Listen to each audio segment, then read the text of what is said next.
Sąskaitos išrašymas tiesiai iš turto vertinimo modulio. Šis vaizdo įrašas yra skirtas turto vertintojams pademonstruojant, kaip paprastai ir lengvai išrašyti sąskaitą tiesiai iš turto vertinimo. Taigi pradėkim. Atidarykime turto vertinimų paieškos langą ir pasirinkime turto vertinimą, kuriam formuosime sąskaitą faktūrą.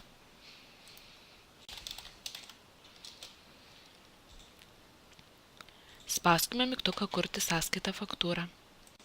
Sistema atidaro sąskaitos faktūros langą, kuriame sąskaitą išrašęs asmuo yra turto vertintojas nurodytas turto vertinime. Pirkėjas tai klientas, kurį parinkome kurdami turto vertinimą.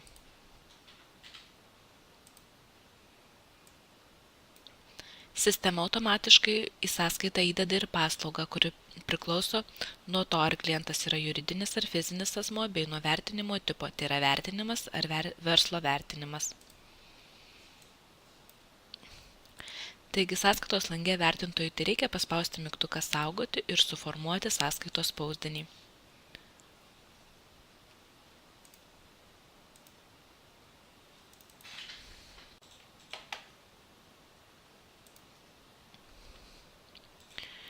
Išrašus sąskaitą pagal turto vertinimas įgauna statusą pabaigtas.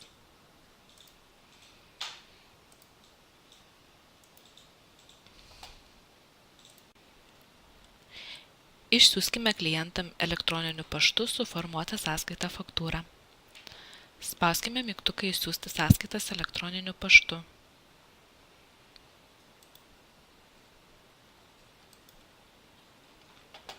Sąskaitas išsiuntėme elektroninį paštą.